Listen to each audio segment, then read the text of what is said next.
On today's show, we have Abby Jones here to talk about which hitters are going to bounce back, which free agents are coming back, and what will Josh Smith's role be on the team next year. All that and more in this episode of Locked On Rangers. Let's get into it.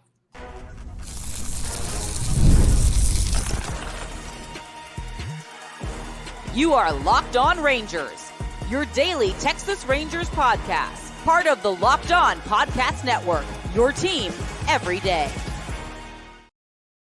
You are locked onto the Texas Rangers. I'm Bryce Patrick, a cripplingly addicted Texas Rangers fan covering this team for 11 seasons, including all 6 as the founder and host of this podcast. Joining me today is our special guest, Abby Jones from DLLS, covering the Rangers for many years. Abby, how are you doing today?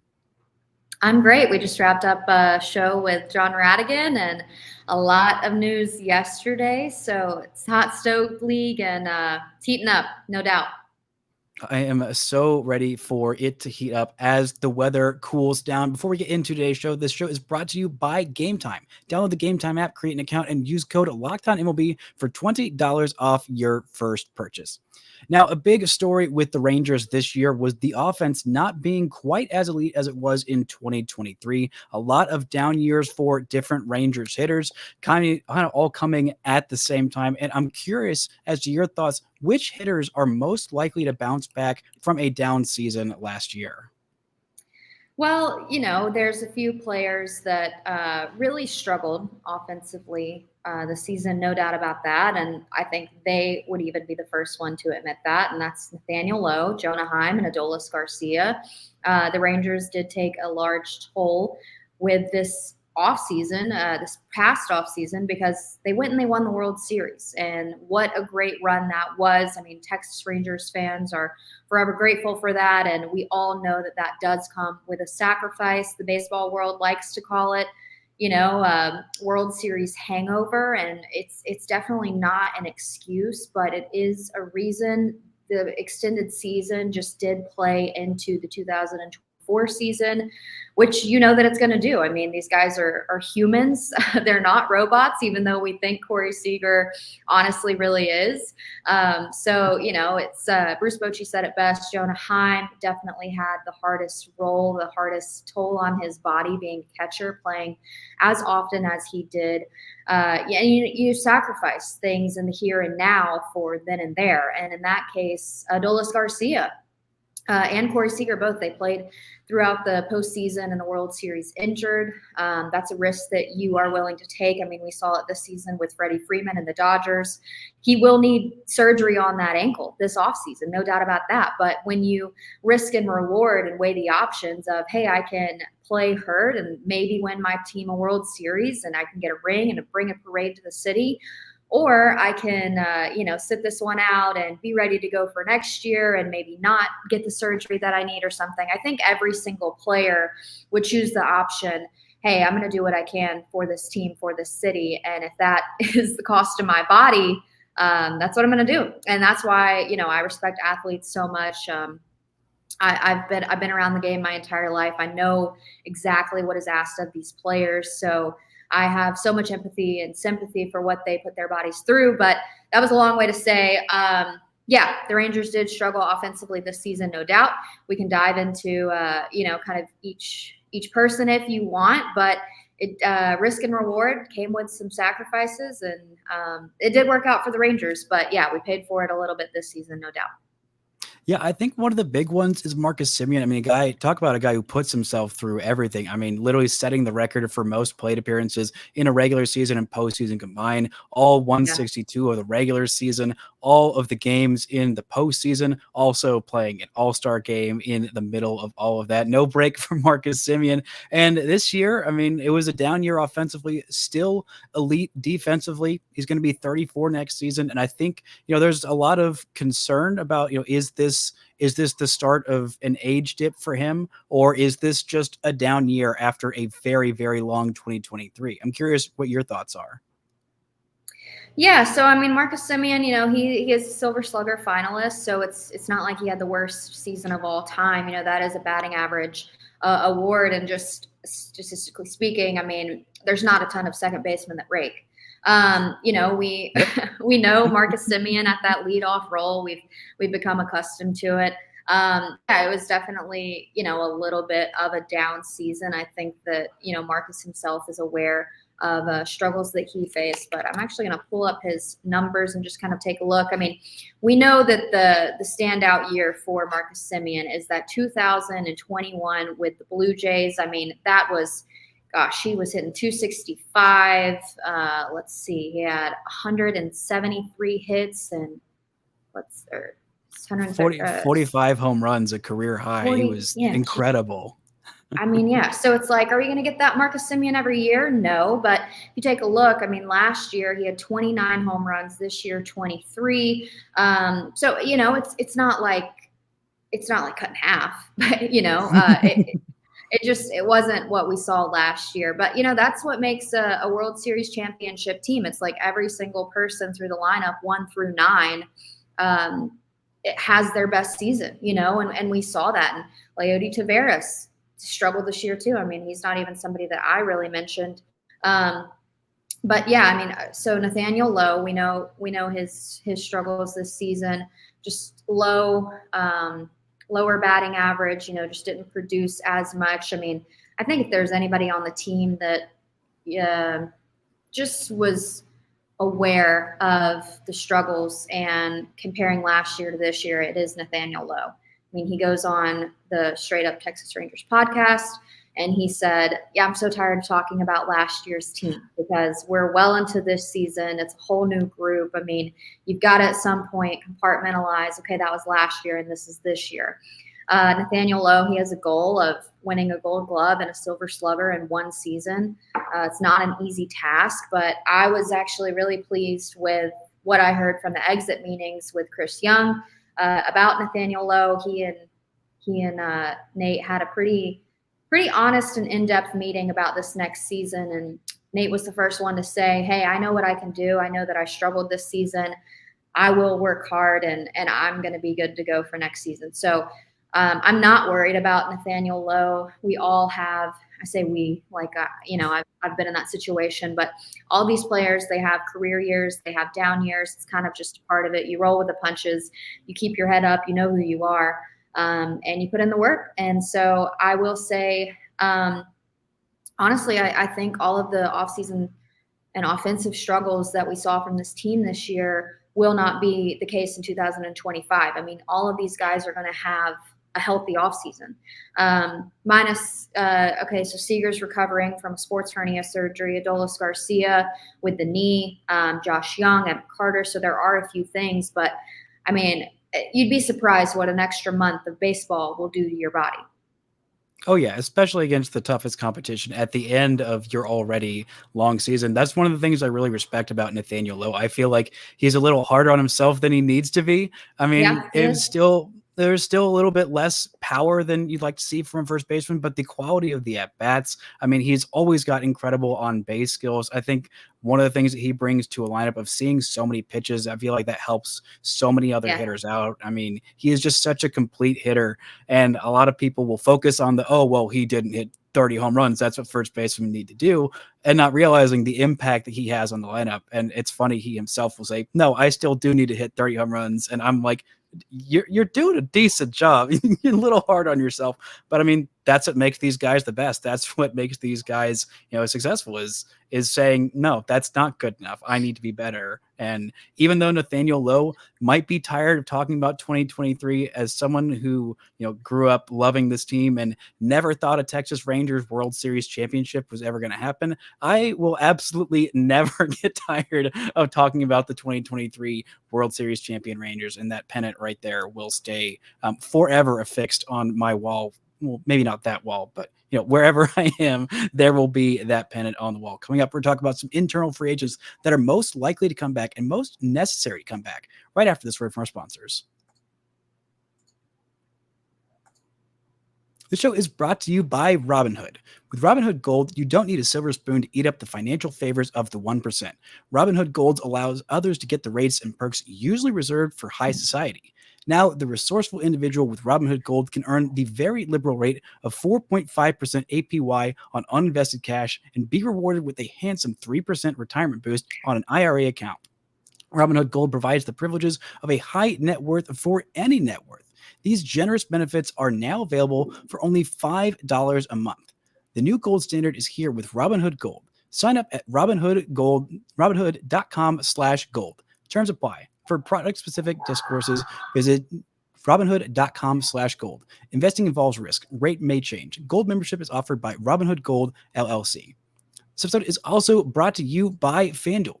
Get ready to tackle the NFL season with FanDuel, America's #1 sportsbook, because right now new customers can bet $5 and get $150 in bonus bets if you win. The FanDuel Sportsbook app gets you everything you need to place live bets on the NFL all in one place. So when you get a hunch in the middle of the game, you can check out the latest stats, view live play-by-play, and so much more on the same page where you place your bets. Just visit FanDuel.com to join today. You get started with $150 in bonus bets if your first $5 bet wins. That's FanDuel.com. Never waste a hunch and make every moment more with FanDuel, an official sportsbook partner of the NFL. Now we are here with Abby Jones of DLLS talking Rangers, talking about Rangers offseason. The hot stove is heating up. Still simmering right now. We're not quite on fire, not quite cooking boiling water just yet. The Rangers have some very interesting internal free agents that are now officially free agents, with Nathan Eovaldi declining his $20 million player option, with the Rangers declining the player option for Andrew Chafin, with David Robertson now declining his mutual option, and also Kirby Yates, no option there, but he is now a free agent. I'm curious, of all the guys that are free agents from this roster, which you think is most likely to come back to Texas? I really do think that Eovaldi will resign. Here's the thing. My dad played 16 seasons in Major League Baseball. He was a pitcher. He was a closer, so a little bit of a different role, but I think I have a pretty good understanding of that side of the game. And Nathan Eovaldi has earned his right to see the market.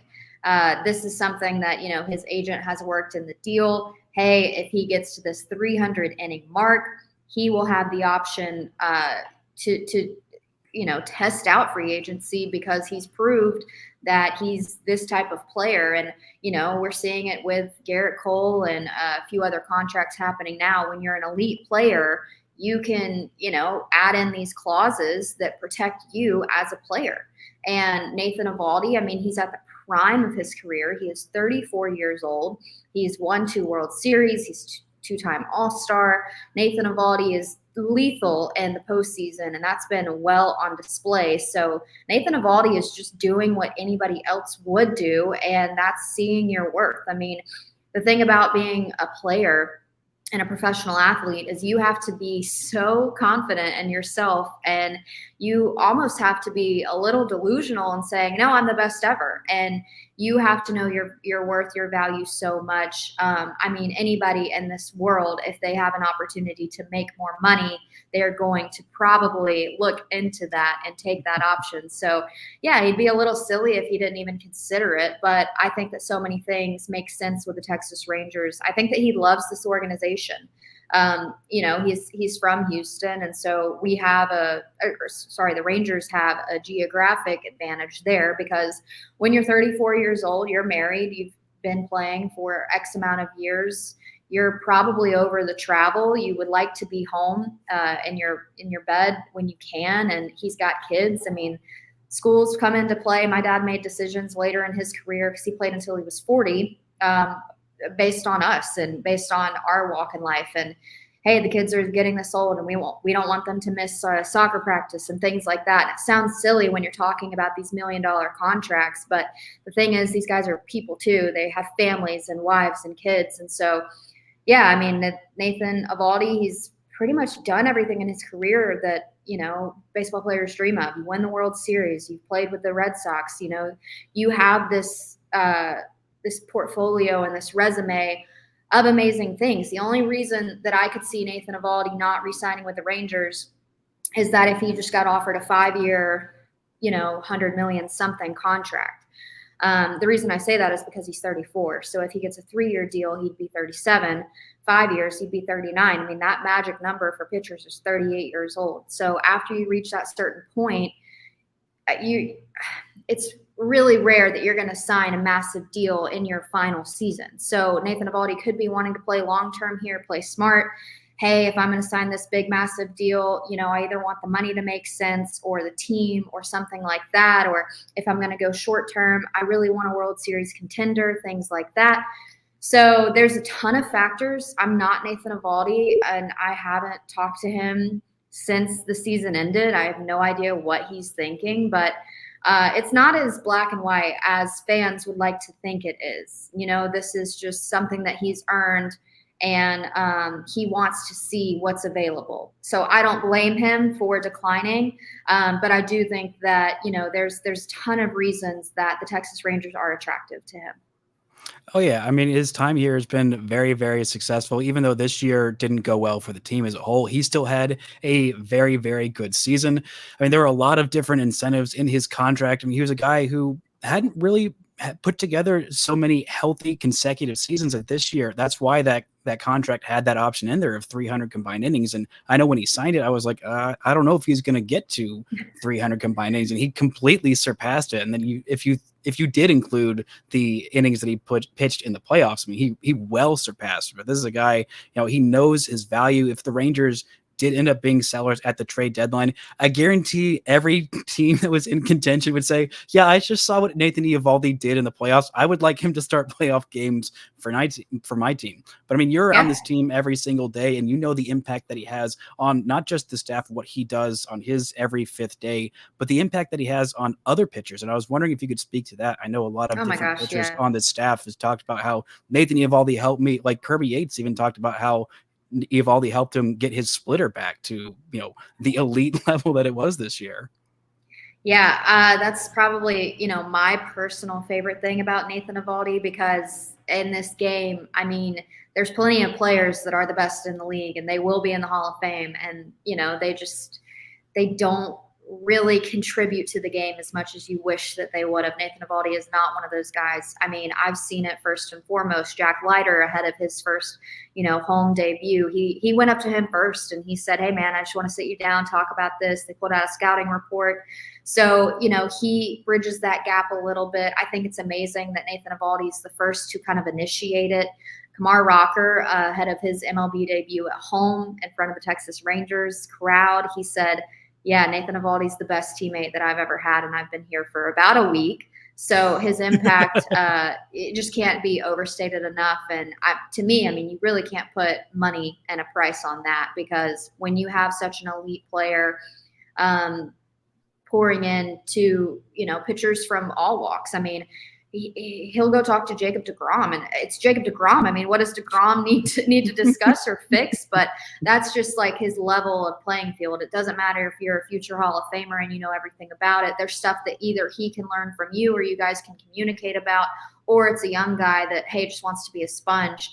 I could definitely see Nathan Eovaldi being involved in, the game long term after his playing career is over. I see him being another Mike Maddox, and just really pouring into pitchers. He's an elite baseball mind, incredible high IQ, but just his humility and coming to his teammates and not like a, hey, I know everything kind of way. It's really just, hey, what are your strengths and how can I help you either visualize this or see this or understand this better? That has been reiterated throughout every level, from Chris Young to Bruce Bochy to Jack Leiter to Kumar Rocker to Max Scherzer, Jacob deGrom. So I think when you have that many people saying that about your character, that is first and foremost, it's rare in the game of baseball. And two, the Rangers are fortunate. I mean, they have one of the best clubhouse energies and vibes, I think, in Major League Baseball. I mean, this is a business, and you kind of have to put your feelings aside and can't get too emotional about anything. But genuinely, the Texas Rangers have some of the best people, who they are as human beings. And so when you all work together and, you kind of have that good energy, good vibe, it's a place that players want to be. And, I talk to guys coming at the trade deadline, and they say there's just such a positive energy and there's a lightheartedness about being around this club. And I think it starts when, you have guys like Nathan Eovaldi there, and he's one of the big contributors to that good energy. Oh, absolutely. I think the most impressive thing of the many impressive things about him, the fact that he has the confidence to go in and tell Max Scherzer anything. I mean, that that is a guy who is fierce and has been around a lot and knows a lot. And shows how much, guys like Scherzer, like DeGrom, respect him. And I mean, when you have these young pitchers, these young pitching prospects that, the Rangers haven't really developed a whole lot of young starters with the kind of potential of a lighter, of a rocker, and you have a chance to bring back a guy who pours into those guys at that level, I think that definitely surpasses even the immense value that he brings on the mound when he actually is pitching. Coming up, we're talking about one guy who had a breakout year last year, and where does that leave him for next year? Right after this word from our sponsors. The show is brought to you by Game Time. Game Time is the best place to get tickets for all the live events you're wanting to go to. Whether you're wanting to go check out a Mavs game, a Stars game, whether you want to go see some concerts, some comedy, theater, no matter what you're looking to get tickets to, Game Time is the best place to get those tickets. They've also got all-in pricing. You can toggle this feature. It'll show you the total upfront. There's no surprise fees. Check out you know exactly what you're going to pay right from the start. You can also see panoramic views from your seat in the app before you buy. And they've also got Game Time picks, so it makes it easier to save more on sports, concerts, comedy, and no matter what you're getting to. They've also got the lowest price guarantee, or Game Time will credit you 110% the difference. Take the guesswork out of buying tickets with Game Time picks. Download the Game Time app, create an account, and use code LOCKEDONMLB for $20 off your first purchase. Terms apply. Again, create an account and redeem code LOCKEDONMLB for $20 off. Download Game Time today. What time is it? It's game time. Now we are here with Abby Jones of DLLS, talking Rangers off season. And one of the guys who had the best on season, the most on he has ever been in a season, is Josh Smith, or as I refer to him on this show by his full government name, Joshua Hits Real Good Pookie All-Star Smith. A very long-winded name, but he had a phenomenal season. And even though he was mostly playing at third base, Josh Young is hopefully going to be back and healthy for the entirety of next year.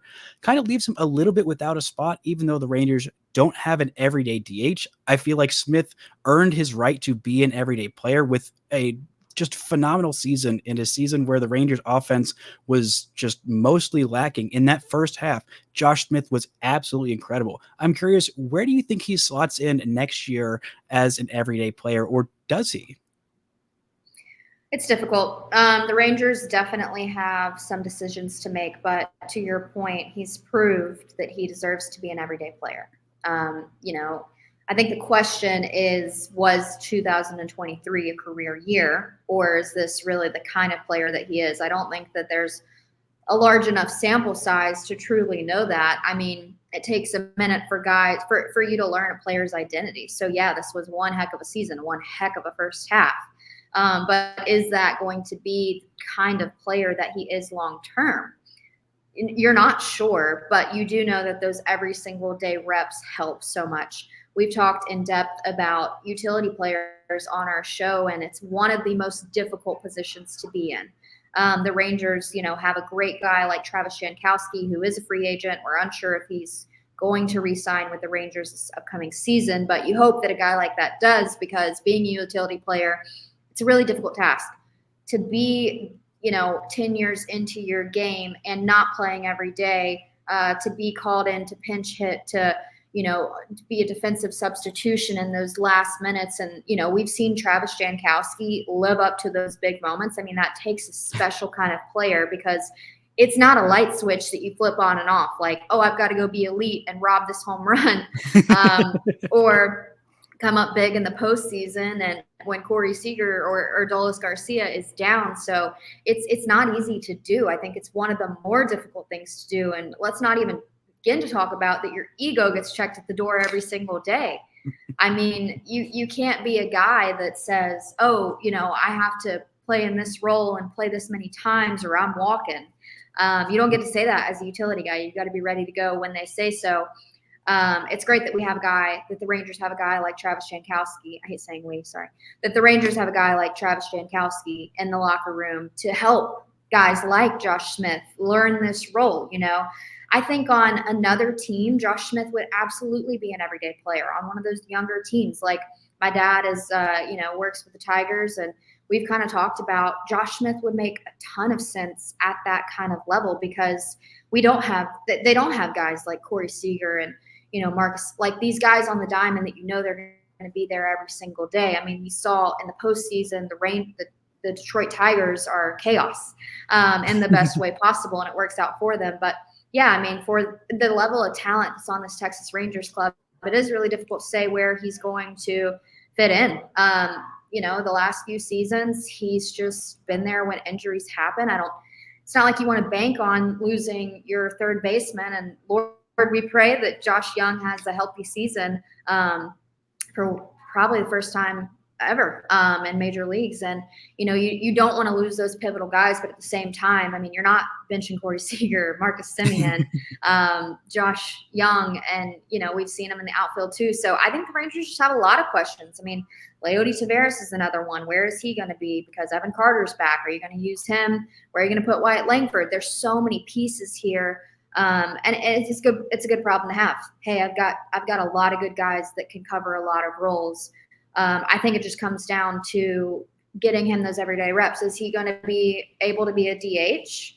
I don't know. Did the Rangers sign a really great I know Jock Peterson's on the market. I mean, did the Rangers go after that kind of bat in the lineup? There's, so many questions, and I'm not the one making the final say, thank the Lord, because it's a big task. But yeah, I mean, Josh Smith, what we've seen of his last year, he deserves to be a part of this club somehow, some way. I have no idea what that's going to look like, but if he has the campaign that he did last season, yeah, you got to find a spot for him.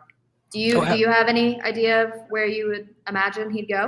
It's such a difficult question because right now, I mean, it feels like you've got, I mean, the infield's locked down with the guys that are there, and Young every day at third, and your $500 million middle infield. They're going to be there, and yep. I think Nathaniel Lowe absolutely deserves to be back there at first baseman. He's such a good player. But I mean, the outfield, great price too.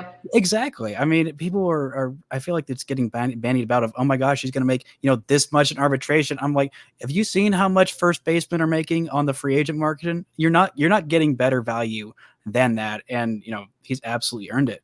For me, I think it's a question of, is he going to start every day at DH, or is he going to spell some time in left field? With Evan, you're hoping that he's fully healthy. You're hoping that Leody can have a bounce back season, and Adolis can have a bounce back season as well. But you also have Wyatt Langford there. It's like 6 different guys for 4 spots, and like I don't know how you handle it. Yeah. I mean, not only just the production standpoint, but the personality standpoint. It's tough because I think Josh Smith and Ezekiel Duran, I think both those guys are, everyday starting caliber players for a decent team. But it had to be a different team. It's like, but also, should you have another injury? I mean, the Rangers lost 40 games or so of Corey Seager in 2023, and Zeke Duran stepped up in a huge way that season and played like an all-star caliber player. I mean, I think still should have made that all-star team in 2023, and Smith should have made the all-star team in 2024. So it's a really difficult place to be, and I do not envy Chris Young and Bruce Bochy the decisions that they have to make.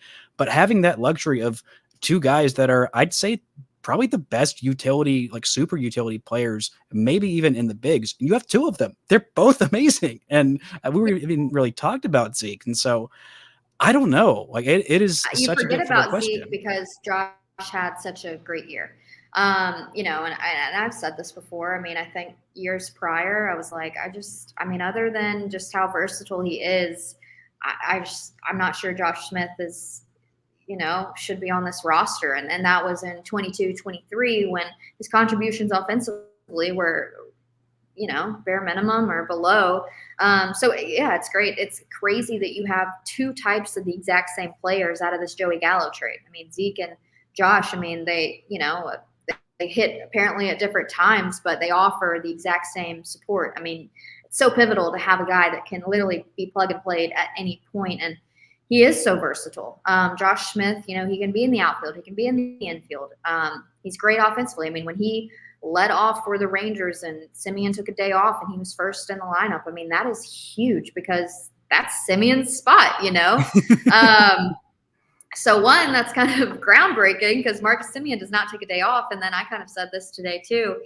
Josh Smith was awarded hardest working player. And when you've got Marcus Semien on your team, it's incredibly hard to outwork that guy. And so for him to just be recognized this season for all of the hard work. I mean, I remember when the Rangers were in the World Series and it was media day, everyone was going to Marcus Semien and Corey Seager and Austin Hedges and even Travis Jankowski. And it's like his table, was kind of the least crowded. And I went up and I talked to him and, he still believed in himself, but he definitely knew his role. He's like, yeah, I mean, I get in when I can and when I can contribute, that's amazing. But it's not like he really saw the value that he brought to this team until this year. So, yeah, I think that the turnaround of Josh Smith should be studied. It should be taught at every level. How this guy was able to put his head down, come in and grind. He doesn't complain. He just does what he's told, and he does it really, really well. It's such a rare player to find. And the Rangers honestly have a few of those guys. So, all of the utility guys, they're so important, especially when the Rangers faced as many injuries as they did this season. Yeah, I'm hoping the Rangers face fewer injuries next season. Just hopefully no injuries for anyone ever, obviously. But that's just kind of the nature of the game. You always need that depth of the lineup, that depth of those hitters. And Josh Smith was a guy who definitely stepped up. I mean, he wasn't a guy who was thought of having this, great offensive ceiling. The raw power isn't necessarily there. But the first half, he was getting the most out of it. 10 home runs in that first half, on base skills, hitting lefties well as a lefty, an incredibly valuable player to have, and not one that you can find at every organization. But that's gonna do it for today's show. Thank you so much for joining me, Abby. Where can everyone find all of your work at DLLS? You can go to alldlls.com, and we've got tons of articles there, some exclusives, or on our social medias, DLLS_Rangers or DLLS_sports, and then same with Cowboys, Mavs, Stars, all that. I do want to make one correction, though, about Eovaldi. Yes, he does talk to all these guys. I wasn't misspeaking in saying that Nathan Eovaldi goes to Scherzer and says, "Hey, you should change this." That's probably more of a talking peer to peer, more of a conversation. Yeah, more of a hey, yeah. There's absolutely nothing there that Minnie can contribute to Max Scherzer to make his game any better. But yeah, he's free agent this season and unsure if he's going to be back with the Rangers. So that'll be fun. But yeah, just I want to correct that there. The young guys is who he's pouring into, and it's more of a colleague with the vets and the future Hall of Famers. Future Hall of Famers, indeed. Hopefully all while wearing Rangers caps. Abby, thank you so much for joining me. Y'all go check out All City Media. Go check out the All Rangers, all DLLS Rangers podcast. Yeah. Yes, there we go. I am so good at making words. Totally great way. Professional podcaster. But that's going to do it for today's show. Thank you, Abby, for joining me. Thank you all so much for listening and subscribing. And until next time, don't forget to enjoy World Series champion Texas Rangers baseball.